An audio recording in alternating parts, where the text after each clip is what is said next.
Oh, listen, man. I had to make this video, no intro, no nothing. Go straight into it because the channel is meant to promote scholarship. It's meant to promote research, not just to promote empty rhetoric. So today, I want to deal with the creation of race, man. I want to deal with the creation of race.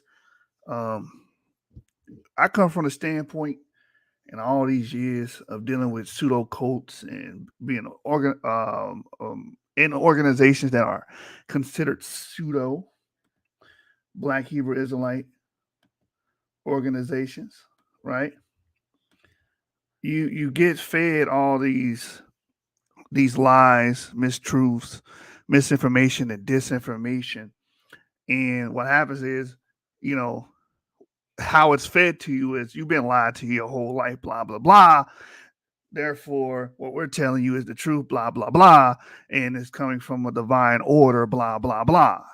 You know, and what happens is people just go off of the narrative or off the empty rhetoric and not the source material. And I try to provide you guys with source material. I broke the bank buying source material, and I try to take a lot more time reading this stuff and trying to understand this stuff and grasping the information instead of just giving you guys empty rhetoric.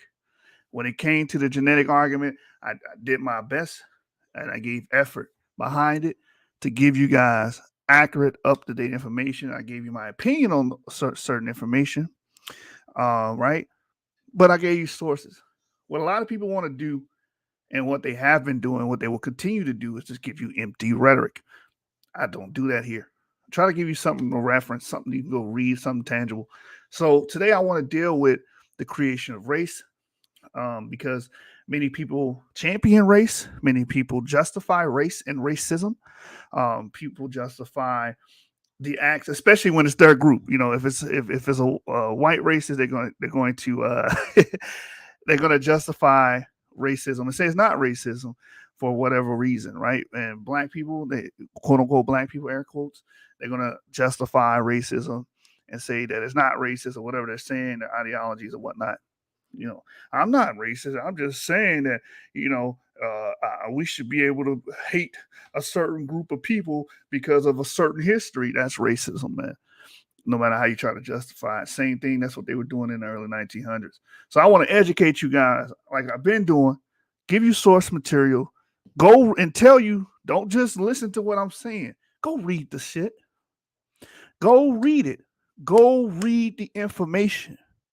I can't stress that enough. You know, what happens is we become internet rats and we just deal with social media and we just want to go on the internet and, have empty rhetoric battles. And I've said this for years. You guys should know how I feel about rhetoric battles. That's actually promote scholarship here. That's promote reading. That's promote, books, literacy, um, instead of rhetorical arguments.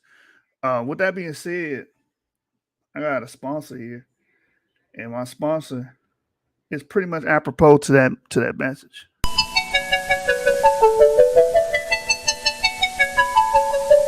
Butterfly in the sky, I can go twice as high. Take a look, it's in a book, a reading rainbow. I can go anywhere, friends to know and ways to grow, a reading rainbow. I can be anything. Take a look, it's in a book, a reading rainbow. A reading rainbow. A reading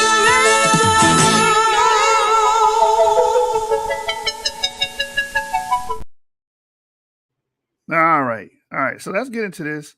This is going to be a book that we touched on in prior episodes. It's a book called "Race: Are We So Different?" Right? And we're going to go straight to chapter 3 and deal with the origins of race. Because race is pretty new on the earth. The idea, the concept, is pretty new on the earth. Um, a lot of people are married to the idea. They think it's, it's neutral. It's not. No, it's not neutral. It's very harmful, and a lot of the social ills that people go through is when you trace the root is going to be dealing with the concept of race. Why do you have this collective idea that everybody that's quote unquote white has to pay for something? It's because your idea of race. You know, you think that people are immutable, they don't change. You think that, oh, you can't speak on black issues unless you say what I want you to say because you think all black people should be the same. You think all white people are the same. You think homogenous thought it goes hand to hand with race. It's certain things like that. You think IQ go hand to hand with race. All these things are just regurgitated ideas, right? Regurgitated ideas of scientific racism and racism in general, right? And the core root has always been race, always. So that's why it's good to read books, sources, because for the most part, we want to actually have something to reference, not just empty rhetoric, right? So as you guys can see on the screen, this is the book Race. Are We So Different?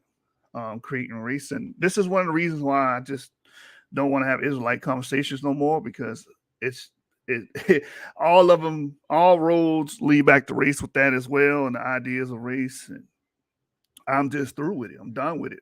Are we going to really promote education or not? Are we going to promote reading or not? You understand? So, anyway, chapter 3, race. Let's read it. We got a quote here. It says, "Race was not found in nature, but made by people in power." And that's the thing about it. This is a concept, it's an idea, it's not biological. This is something that was just completely drawn out of thin air. Has nothing to do with your biology. It says race was never just a matter of categories, it was a matter of creating hierarchies. Robin D.G. Kelly, historian, University of California, Los Angeles Race Exhibit SMM. And that's just the honest truth about that, right? Race isn't neutral. The idea of race is to create hierarchies and to say that people are pretty much homogenous in these different groups. They're immutable. They have immutable characteristics like being lazy. They would say black people are lazy, and mainly they'll try to use the tropics argument. Oh, people in the tropics are lazy. Well, how do you explain the Bantu expansion? How do you explain that? These are hardworking people and they understood iron smelting. Iron smelting is a very complex and difficult task. You don't get that from lazy people. They built stone edifices in East Africa. You don't get that from lazy people. You don't get deforesting. It's a lot of hard man hours and labor. You don't get that from lazy people. And again, the Aztecs were between the tropics too. They're tropical people. There are many Indios that are tropical. They're very hardworking people. It doesn't make any sense. These ideas of race that we continue to tout makes no sense. And it has nothing empirical backing it up. But you have people that want to support the ideologues and the ideology, so they hinge upon this old concept that still lives with us today. And they try to justify, they try to find reasons to justify. Well, you're classified that, so that's who you are. And that doesn't mean any damn thing. We've been classified slave, we've been classified non-human before. We've been classified a lot of things. Classifications does not make something biologically real or biologically empirical, right? It says here, today most scholars recognize race as an idea or set of ideas about human difference. Often these ideas are inaccurate and woefully inadequate for understanding or explaining human diversity. Real quick, this is my thoughts on this. Studying genetics has just opened this up, 10 times fold, right?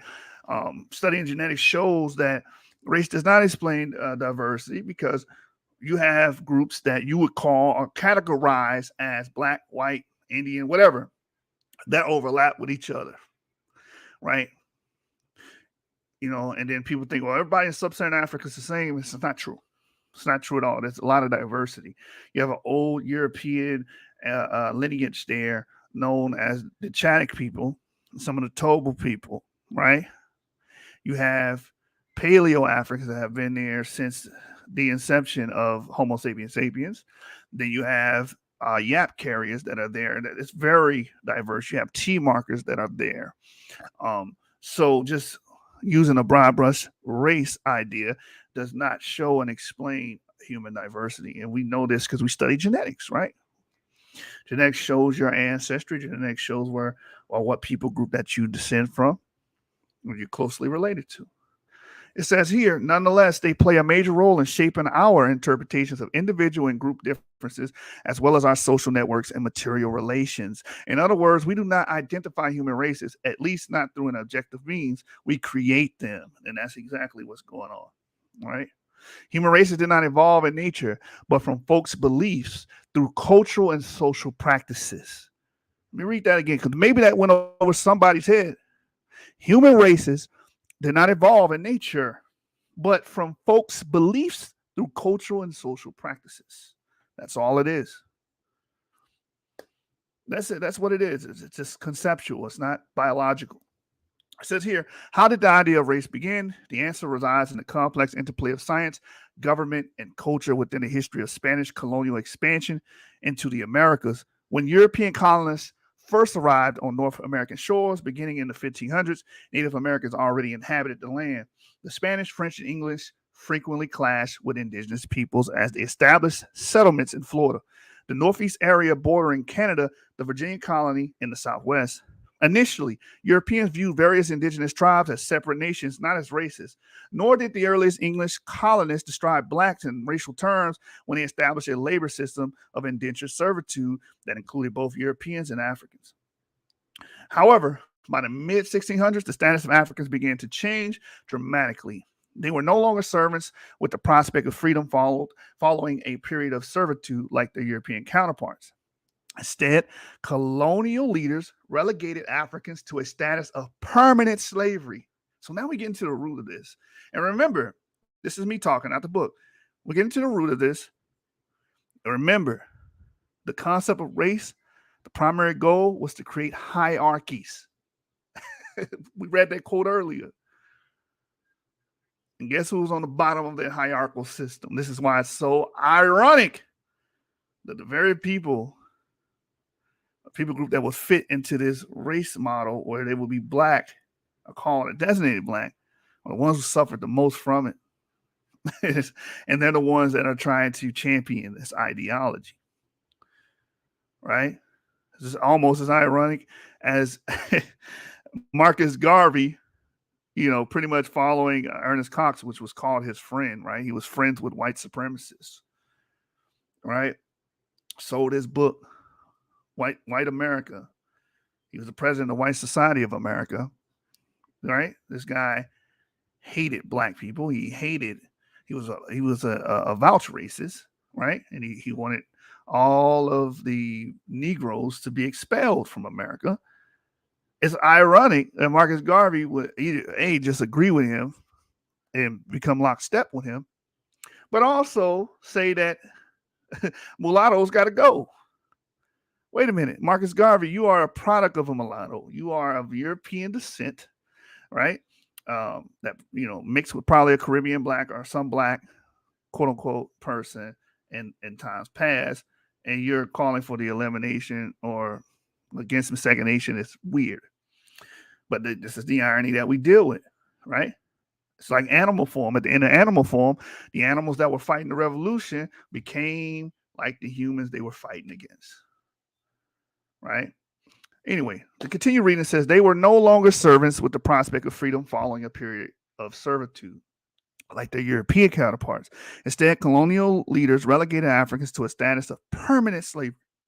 For a time, enslaved Africans and Native Americans labored side by side, along with indentured European servants, to produce rice, cotton, indigo, and other cash crops. But eventually, slavery was limited to blacks.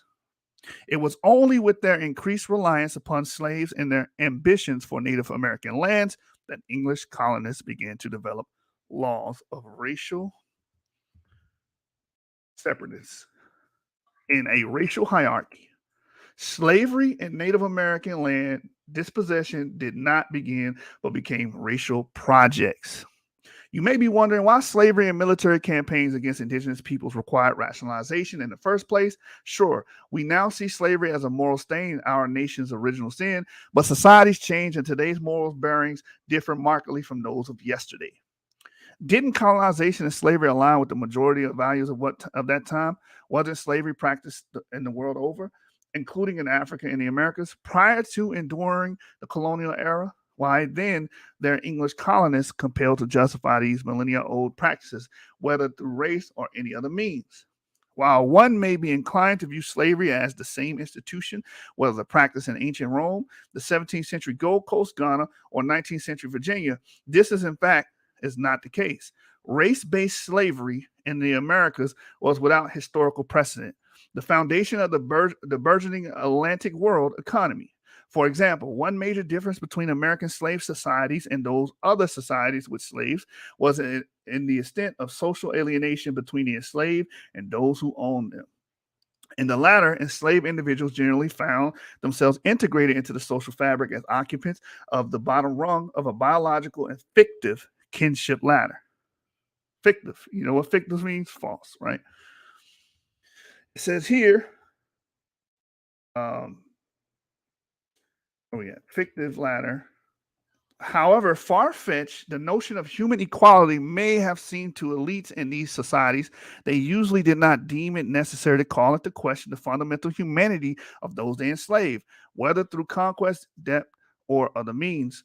Nor was slave status necessarily inherited in an intergenerational curse designed to ensure an enslaved labor force, as was eventually the case in the colonial Americas. Thus, the prospect of freedom was more likely in societies with slaves, if not for the individual, then for their children. So basically, just breaking down the differences of old world slavery and what we see in the Atlantic world or in the New World, aka there are slight differences here and there, major differences here and there. One being the possibility of freedom. In the colonial America, they just pretty much said, well, if your mother was a slave, you were a slave. It's just that you inherit that status. Anyway, it says here, race emerged specifically to justify the new American form of dehumanizing slavery and the characterization of Native Americans as some time noble savages undeserving of their lands. So this was the original concept of race in the Americas. That's what it was made to do, to justify slavery and take land from the native indigenous peoples, right? It says during the 1770s, when English colonists fought a war for independence from the British Crown, they were actually aware of their moral contradictions. Indeed, as time passed, their constant fear was that enslaved communities might draw inspiration for large-scale rebellion from successful freedom struggles on both sides of the Atlantic, particularly the Haitian Revolution. Yet they continue to deny Africans their freedom and withhold rights from Native Americans. Ironically, one of the first casualties of the Revolutionary War was Crispus Attucks, 1723 to 1770, a runaway enslaved individual of African and Native American ancestry. So if we know about the Revolutionary War, Declaration of Independence, there was arguments by Thomas Paine and others about freeing those that were enslaved and not allowing slavery to be in the country. But that's for another video. We're going to deal with the sources on that as well. Y'all got to be educated on this stuff because a lot of people give you misinformation on this. They're not, because a lot of people are lazy. They don't want to do the research. They don't want to add you to resources. This takes time. A lot of you people think this is boring right now. You're bored. But my thing is, if you're not going to take out the time to speak on a topic, why talk about the topic? We're doing a whole lot of what the youngsters call cap on the internet, right? So let's at least take out the time to learn these topics, read about these subjects, right? Before we start making declarative sentences and post about these things, right? Or videos or what have you. It says here, perhaps no historical figure exemplifies the inherent political and personal contradictions of race and racism like Thomas Jefferson, the nation's third president, a Virginia slave owner who helped draft the Declaration of Independence. Jefferson actually penned a lengthy indictment of slavery removed from the document's final version. See, that's what I was referencing. I said Payne, I meant Jefferson. So today, it is common knowledge that Jefferson fathered children with the enslaved Sarah Sally Hemans, a claim that dates to his first presidential term. In addition to his political career, Jefferson was a prominent natural historian, a role in which he encouraged the scientific exploration of racial origins and specifically Black inferiority. In the notes of the state of Virginia, 1776, Jefferson observes that blacks possess, open quote, inferior endowments, both of body and mind, close quote. This race history gets ugly, man. It gets ugly.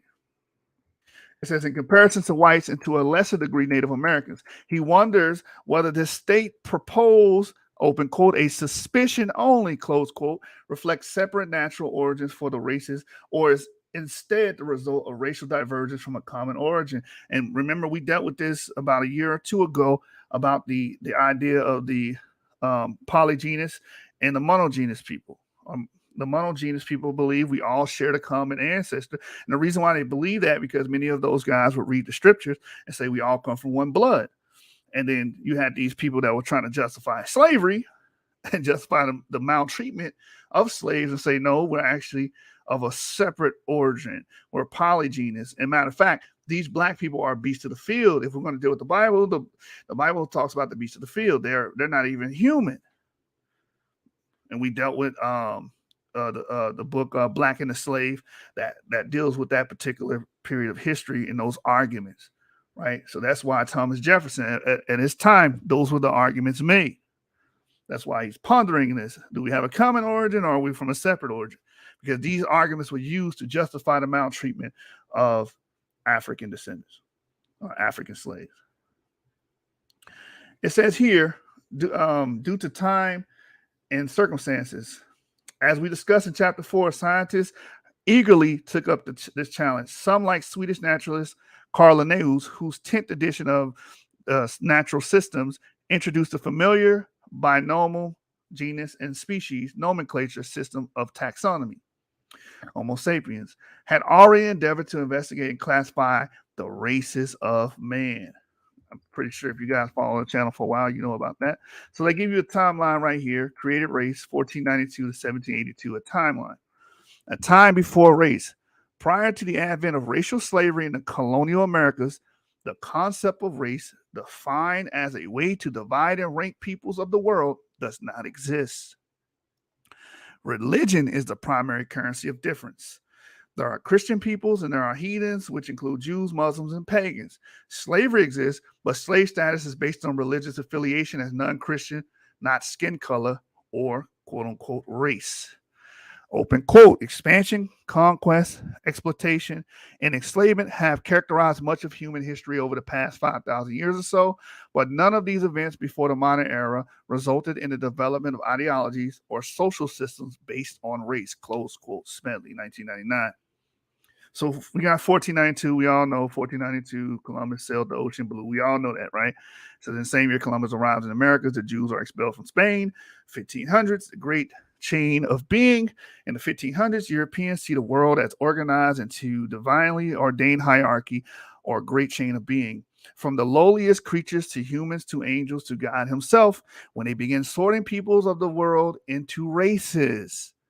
In the 1600s, the idea persists and it contributes to the notion that races too might be ranked like all other beings. So this is where we start seeing this idea start to boil on the cauldron, right? We start seeing it here in the early 1500s. 1521, they have a depiction here of the great chain from the lowest creatures to the highest creatures to the angels, to the right here. But in 1521, the fall of the Aztecs, the Spanish conqueror, the Aztec Empire in present-day Mexico. In 1525, we have the monsters from afar. The German Lorenz Fries engraves a plate for an atlas depicting native Caribbean peoples as dog-headed cannibals who live in European-style houses and ride llamas. Images such as this are commonplace during the early years of European contact with the world, with the New World. Open quote, in the 1400s, traveling by foot or camelback, it never occurred to even the most seasoned world travelers to categorize people because what they saw was gradual variation. Open, close quote. Open quote. For Europeans, that changed in the 1500s and 1600s when you could get into a boat, sail for months, and wind up on a different continent. When you got off, wow, did everybody look different? Our traditional racial groupings are simply the endpoints of the old transoceanic trade networks. Close quote. See Loring Brace. All right, and to the right, I have a depiction of those dog-headed figures for Lawrence Fries. 1513 to 1604, early Spanish and French colonies. The Spanish and French explore and establish colonies in North America. St. Augustine is founded in 1565, and under the Spanish crown provides refuge and freedom for enslaved individuals who accept Catholicism. In 1604, the French established the colonial territory of Acadia, which includes parts of the eastern Quebec and the maritime provinces in present-day New England. Both Spanish and French colonists worked to convert American Indians to Catholicism. 1607, English colonization begins. England's first successful colony in America established in Jamestown. 1617, Pocahontas visits the British king. Pocahontas, the daughter of Chief Powhatan and wife of early Jamestown settler John Rolfe, visits England, is presented at the court of King James I.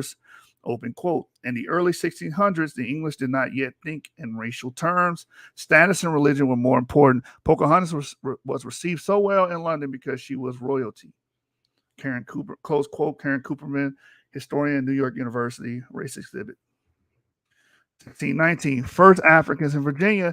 The first Africans in the English colonies arrived in Jamestown. Africans are already held as slaves in Portuguese and Spanish colonies of South America and the Caribbean, but their status in early Virginia is less clear. Open quote. The first Africans who arrived in Jamestown in 1619 were not initially perceived as slaves. Slavery had to be created and established as a new institution in these colonies. Close quote. Audrey Smedley, anthropologist, Virginia Commonwealth University. Now we're going to move on to 1600s. That 1619 is a hot topic because many people are starting to believe that those people that got off that boat were not actually or initially slaves. 1600s, indentured servitude. Many who come to the colonies, both Africans and Europeans, arrive as indentured servants, bound to work for a set period, usually 4 to 7 years, in exchange for meals and housing. The English forced the poor and destitute convicts and Irish prisoners of war into service.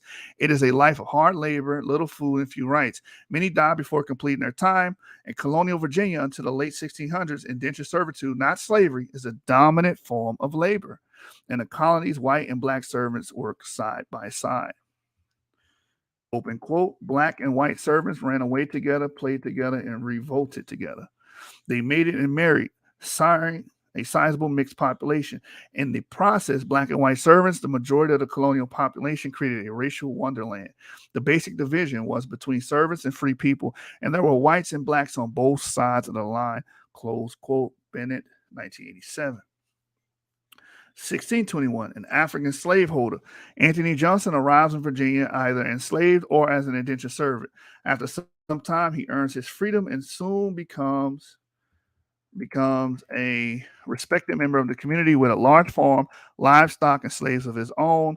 In 1655, he successfully challenges a white farmer who has illegally taken one of his enslaved laborers, winning his case in the colonial courts. It's another part of history that's pretty much hidden because people don't talk about it, or we have this weird version of history, especially in Afrocentric and Israelite circles, where, oh, my ancestors ain't do nothing wrong. They were not complicit. No, some of your ancestors were complicit. Some of them were involved in slavery, and they continued the slave trade, and some of them even fought and died to keep slavery an institution. I mean, that's just the history. All right, so 1640, unequal punishment. As punishment for escaping a black indentured servant, John Punch is sentenced to servitude for life. However, his two indentured white companions are ordered to serve only 1 additional year.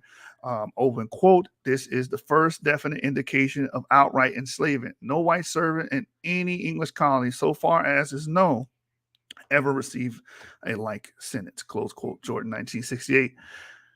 1675 to 76, King Philip's War. Metacom, the chief of Wampanoag Indians, called King Philip by the English colonists, frustrated by growing competition over land and humiliating treatment by the colonists, declares war. King Philip is defeated. Tribes throughout the region are decimated, and the colonists jail many neutral natives who are Christian converts. Open quote. When permanent settlement became the primary English concern in the land, the object of desire, the image of the Indian as a hostile savage became ascended in the English mind. To typecast the Indian as a brutish savage was to solve moral dilemma. If the Indian was truly cordial, generous, and eager to trade, what justification could there be for taking his land? But if he was a savage without religion or culture, perhaps the colonists' actions were defensible. Close quote. Nash 1970. This is why I don't like to play these justification games. People like, oh, I think it's justified hatred black people had towards white people. That always leads to violence and always leads to idiocy. I don't play those games, man. Uh, anyway, I don't know what you're talking about. Sorry, I didn't leave no damn YAP game. I'm the reason YAP game exists. He's talking about. Anyway, in Virginia, impoverished blacks and whites, servants, slaves, and free unite to rebel against unfair economic conditions and abuses of power in the colony.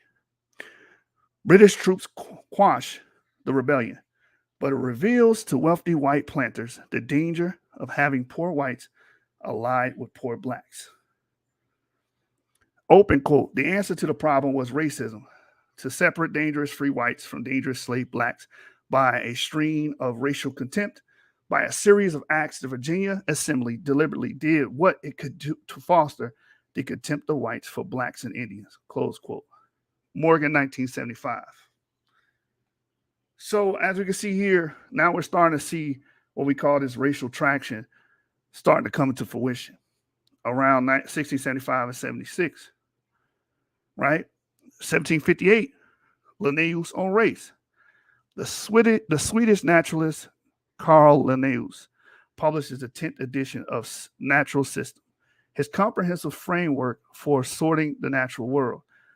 Linnaeus classifies human beings as part of the animal kingdom. He designates 4 basic races of humans, as well as 2 additional types, monsters and feral, or wild people. He also specifies behavioral traits for the 4 races. Linnaeus' influence lingers in the racial categories still in use today. And we dealt with Carl Linnaeus on plenty of shows prior. Open quote, the 18th century was the great age of classification. The voyages of discovery had flooded Europe with new and strange specimens of plants, animals, and humans. Natural historians attempted to lay the grid of reason over the unwieldy stuff of nature, sought new and simple principles that would hold universally. Skybinger, 1993. Linnaeus' 4 races. American was red, choleric, erect, obstinate, merry, and free. Paints himself with red lines, regulated by customs. European, white, sanguine, muscular, gentle, acute, and inventive, covered with close vestments governed by laws. So he made it specific that Europeans are the only ones really governed by laws. Asians are sallow, melancholy, stiff, severe, haughty, greedy, covered with loose garments, governed by opinion.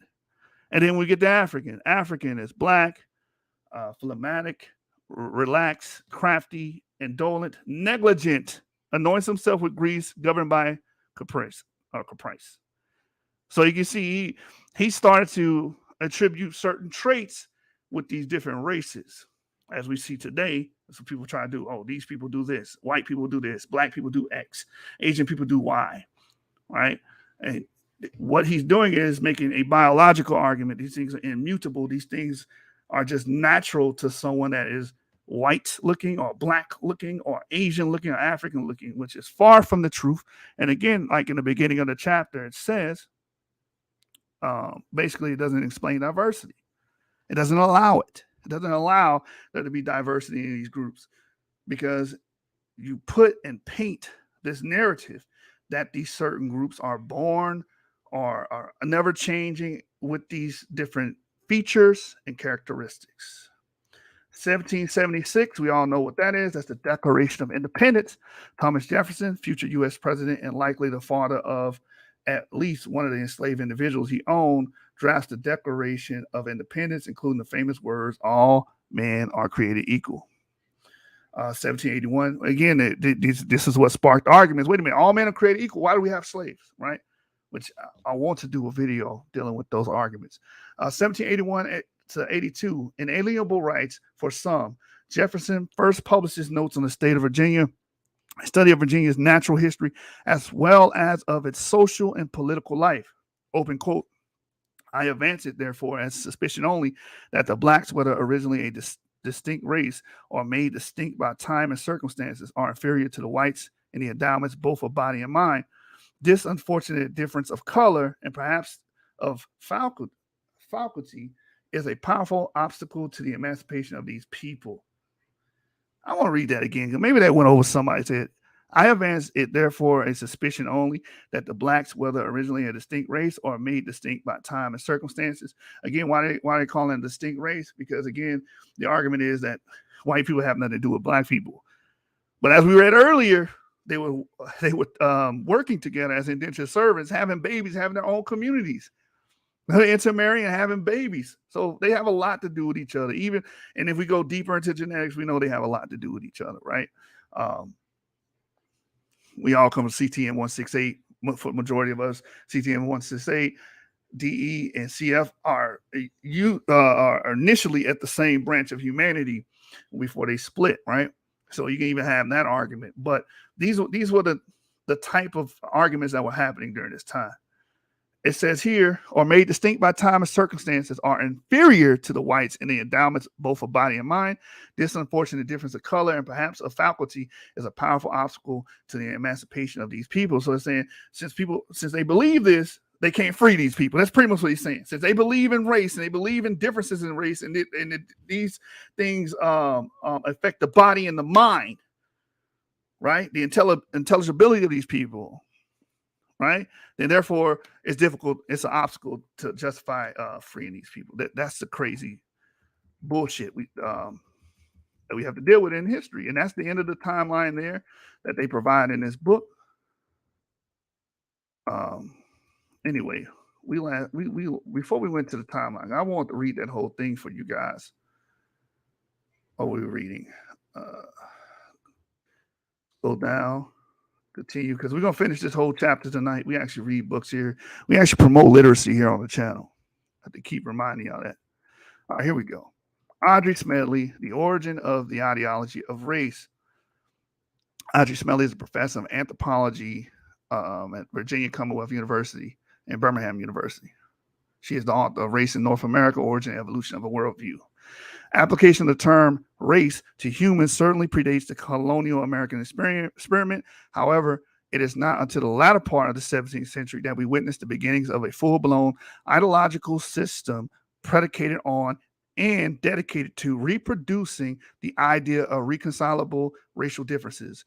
In the essay, Smedley describes the critical social and economic forces and events that gave rise to race in colonial America. Photograph courtesy of Joseph Jones.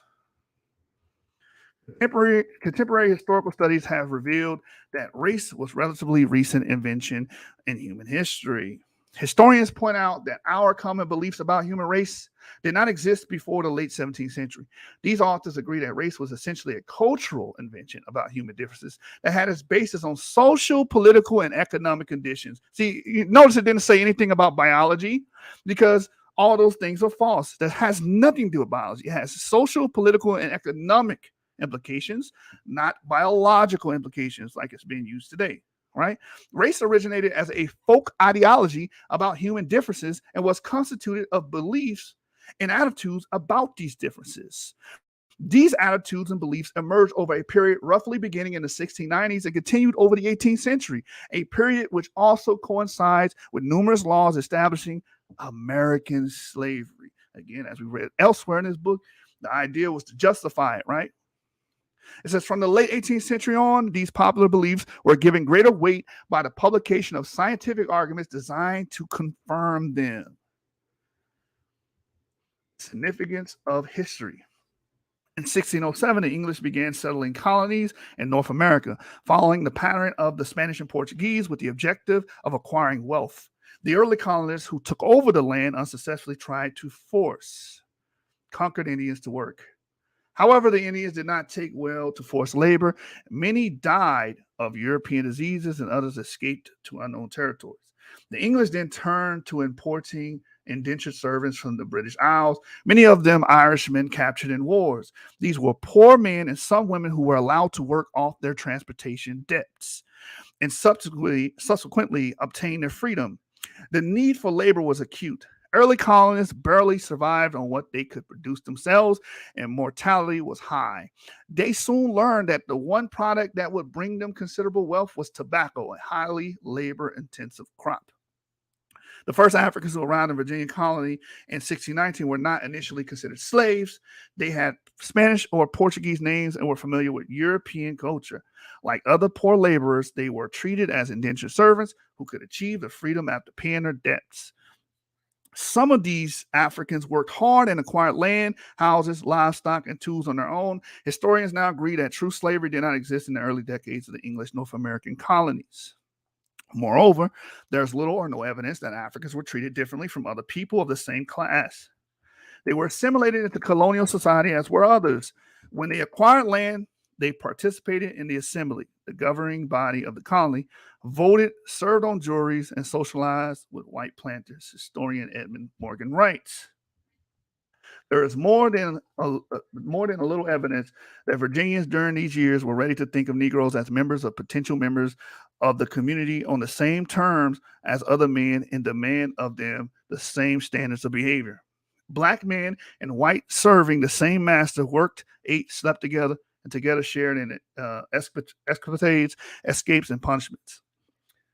And that's why I brought up earlier, close quote on that, by the way, earlier, that they had their own community. They mixed, they had sex with each other, they had kids. You're intertwined. There's no way around that. Anyway, it says here, he adds, open quote, it was common for servants and slaves to run away together, steal hogs together, get drunk together. It was not uncommon for them to make love together. So some of these people that are coming up with these European markers, it was cojuled, meaning these people loved each other, right? This wasn't, everything did not come from quote unquote rape or forced sexual relationships. Every baby between a black and white person did not come about that way, right? That's some of the misinformation that's being spread through Black Hebrew Israelites and Afrocentrics and other groups, right? It says, indeed, there was no stigma associated with interracial marriage. Until the early 18th century, the image of Africans among most Europeans was generally positive. They were farmers and cattle breeders. They had industries, arts and crafts, governments, and commerce.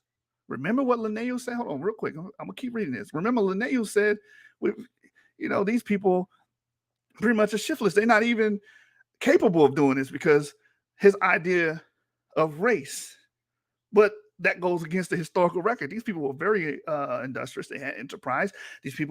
Some of these people descend from Bantus, 30% of them. These people have mastered iron in the early stone to metal ages. These things require wit. It requires IQ. It requires labor. So it goes against what's being, what was taught, right? Anyway, just keep reading. It says, moreover, they had the immunities to old world diseases. They were better laborers under the tropical conditions of the southern settlements, and they had nowhere to run and hide once transplanted to the New World. There were critical reasons for the preference for Africans. As early as the 1630s, planters expressed a desire for African laborers. Open quote, if only we had some Africans, close quote, they wrote. Records of plantation owners in the Caribbean and in the colonies of Virginia and Maryland revealed that Africans were initially considered a civilized and docile people who had knowledge of and experience with tropical cultivation.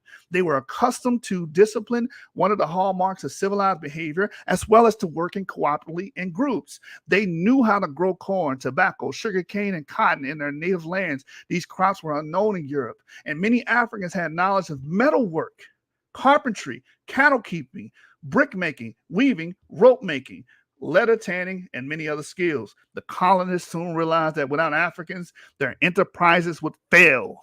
Open quote, we cannot survive without Africans, they claimed, close quote.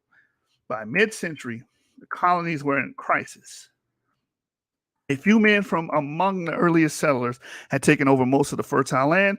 They had established large plantations and made huge fortunes growing tobacco. When they had they had enough workers. Poor servants who achieved their freedom found it difficult to acquire land. The freed, poor, and servants, among whom were now included Europeans, Africans, mulattoes, and a few Indians, became unhappy with their lot, especially with the corruption and abuse of power on the part of the wealthy men who ruled the colony.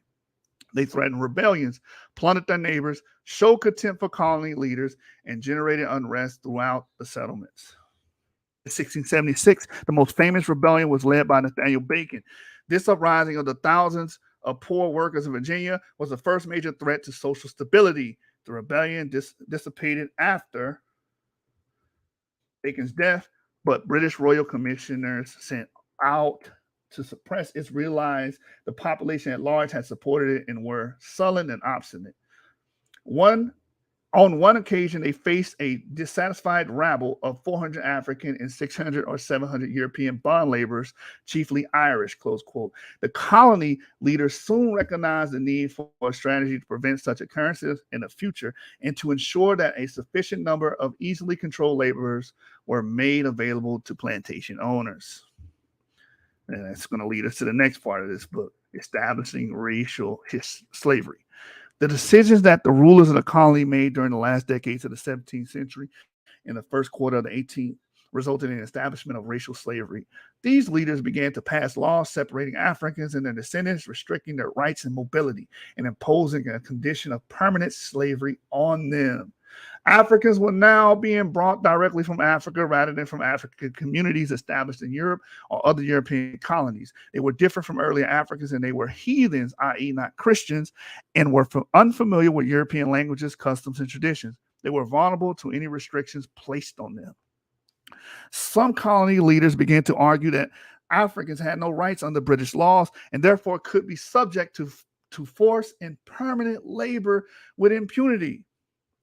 Sources of English servants began to decline in the latter part of the 17th century as jobs became available at home. The slave trade with Africa increased as internal warfare made more and more slaves available. The leaders of the colonies, all large planters, had two objectives: to impose effective social controls over the population and prevent rebellions, and to provide themselves with cheap and easily controlled workers.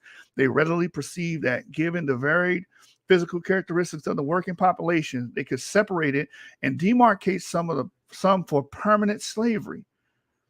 Anthony Parent, 2003, argues that a powerful planter class acting to further its own economic interests deliberately brought a new form of servitude, racial slavery, to Virginia over the period 1690 to 1725. During this time, dozens of laws were passed restricting the rights of Africans and their descendants, imposing permanent slavery on them and forbidding masters to set them free. By 1725, even free Negroes were prohibited from voting. Colonial leaders were simultaneously doing something else. They were laying the basis for the invention of the idea of race and racial identities. They began to homogenize all Europeans regarding less of ethnicity, status, or social class into a new category. The first time the term white rather than Christian or an ethnic name, English, Irish, Scots, Portuguese, German, Spanish, Swede, appears in the public record is a law passed in 1691. I hope y'all paying attention. So y'all don't like doing this. This is boring to y'all, right? Actually reading and studying and researching history. We just want to get online, do 30-hour lives, and talk about stuff we have not researched. But I try to be different here on Genesis 49ers and give y'all the source material. This is what we're doing here. This is boring to y'all, right? But hey, let's at least learn about the subjects before we get on the internet and blab about it. That's all I'm advocating for. I don't care if you're Hebrew Israelite, blah, blah, blah, whatever. Right?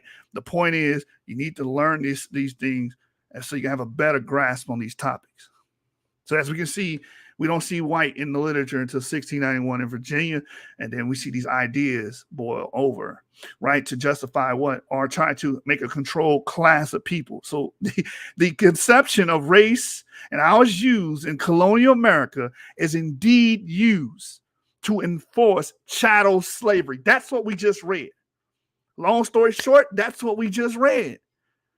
Let's wait a minute. When we didn't have these ideas of racial inferiority and superiority and demarcating groups and classifying these groups, these people, whether black or white, banded together and tried to go against us. No. Let's release this. Let's tell them that being black is synonymous with being a slave indefinitely. Let's tell them that. Let's tell them white is superior and we were made to be your lords. Let's tell them stuff like that. As a matter of fact, stop this common origin stuff that we read about every Sunday in our churches. We're not talking about, don't bring up Adam no more. These people come from a separate origin. Let's bring that into play. You were made to be a slave. That's what was being taught. This is the origins of race and racial ideology in this country. That's what we just read, right? The homogeneity argument. All these people are the same because before they didn't view each other as the same. It was like, oh no, that's an Englishman, that's an Irishman, that's a Scot, that's a Portuguese, that's a German, that's a Spanish, that's a Swede. No, white. This is why none of this stuff can explain diversity. So anyway, the first time we see it published is 1691, which it's a law passed 1691, which prohibited the marriage of Europeans, whites with Negroes, Indians, and mulattoes. A clearly separated category, clearly separated category of Negroes as slaves allowed newly free European servants opportunities to realize their ambitions and to identify common interests with the wealthy and powerful. New laws offered material advantages and social privileges to poor whites, and this way colony leaders consciously contrived a social control mechanism to prevent the unification of the working poor. Physical features became markers of racial social status. As Virginia's Governor William Gooch asserted, the assembly sought to, open quote, fix a perpetual brand upon free Negroes and mulattoes, close quote. Rationalizing slavery. A lot of you guys rationalize a lot of stuff, right? Y'all rationalize hatred towards other groups. You rationalize racism. Y'all rationalize a lot of things, man. The same thing that was going on back then. They rationalized slavery through the mechanism known as race. That's what we're about to read. The earliest rationale for racial slavery did not invoke differences in physical features, but rather identified African as uncivilized heathens. Pause. What did we read earlier? That these people were very civilized, very docile, and they were known to build enterprise. They knew this. They didn't give a damn about the facts. They didn't give a damn why they was getting them in the first place over here, because they were familiar with growing crops Europeans were not familiar with. They understood how the tropic climates work and how to cultivate in those climates. They understood metallurgy. They throw that out the window because now they need a controlled labor force. How will you do that? The ideology has to be pushed. No, they uncivilized heathens. Because now you got to make a moral argument for enslaving them in the first place. No, we're just enslaving uncivilized heathens. Matter of fact, they're beasts. Right? So let's continue reading. The first savages that the English had created in their minds were the wild Irish. In the late 16th century, after centuries of conflict and brutal warfare with the Irish, Queen Elizabeth declared that the Irish were natural savages, incapable of civilization. In fact, the Elizabethans came very near to racializing the Irish. Indeed, in the 18th century, the term race and facets of the ideology of race were imposed on them by many historical writers. Native Americans had been deemed savages when they resisted English appropriation of their lands, but this image began to change in the late 18th century to a more benign, noble savage. Let's dress it up. You know how, race might be evil in origin, but we can dress it up today. Let's dress it up. Let's put noble in front of it. That's what was happening back then, too. By then, most Native Americans were dying out or had been forcibly driven onto reservations. A process begun in the previous century in the Northeast colonies. Now, by reducing Africans to permanent slavery, prohibiting their emancipation, and preventing their education and training, remember what Thomas Jefferson said? Because their mind and body is different than whites, it's a great obstacle to emancipating them. Remember that race was used to not free black people, not free Africans in America after the Revolutionary War. That's the mechanism that you guys love. That was used to keep slavery going. Anyway, now by reducing Africans to permanent slavery, prohibiting their emancipation, and preventing their education and training, the English has invented a new savage. From the 18th century on, negative characterizations of Africans form part of a new rationalization for enslavement. These became the stereotypes of races and race differences that we inherited in the 19th and 20th centuries. What colony leaders were doing was establishing unequal groups called races and imposing different social meanings on them. As they created the institutional and behavioral aspects of slavery, the colonists were simultaneously structuring the ideological components of race. The defenders of slavery exaggerated human groups' differences and developed an ideology about these differences that dehumanize. This is what racism has done. Dehumanize the Negro and demoted him to a status closer to apes, placing the onus of slavery on its victims. You being a slave because you black. You black because you a slave. This is the argumentation at that time. And lo and behold, it's still alive amongst us. And I'm not even talking about white races, black races. What does black mean? A descendant of slaves? God damn, you sound just like these people. You sound just like these rednecks of the past. You sound just like them. You are them. What's a slave? A black person? What's a black person? A descendant of slaves? Can't make this shit up. Let's keep reading. In 1865, following the Civil War, slavery officially ended in the South, but race as a social status and the basis of our human identities remained. Race ideology was based in a belief in the existence of separate, distinct, and exclusive groups that were made unequal by God or nature. African Americans, the most inferior, were at the bottom of the hierarchy. European whites, some of them, were at the top. Each race was thought to have distinct physical and behavioral traits. Thus, we have the continuing stereotype of African Americans as lacking in intelligence and being lazy, overly sexed, loud, irrational, musical, emotional, and superstitious. Finally, it was believed that race differences were inherited and immutable. What does immutable mean? Not changing. Thus, could not be transformed or transcended.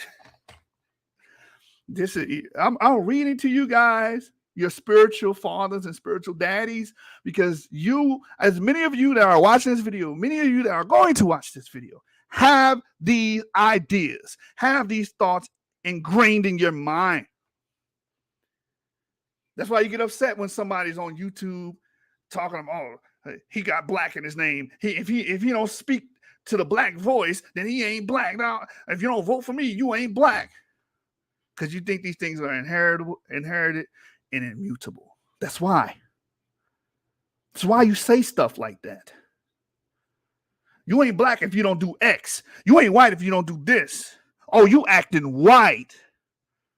Speaking proper, having a strong grasp of the English language or diction. Oh, you speaking white. This is where this comes from. This whole race bullshit. And don't speak against race because it's the holy grail to y'all. It's sacrament to speak against race. But this is the origin of it in this country, and it still lives through you guys' mouths and opinions. It still lives. It's the same rhetoric. Hasn't been altered, hasn't been changed. You just try to find new ways to justify it. That's all. It says here, after the Civil War, white Americans had been so deeply conditioned to the beliefs and the inferiority of the low-status races, blacks and Indians, that they could not accept. They could not accept. Listen to this. They could not accept them as equal citizens. So, all these Dixiecrat and Democrat laws and all that, it's because of ideas of race. Jim Crow, ideas of race. Black codes, ideas of race.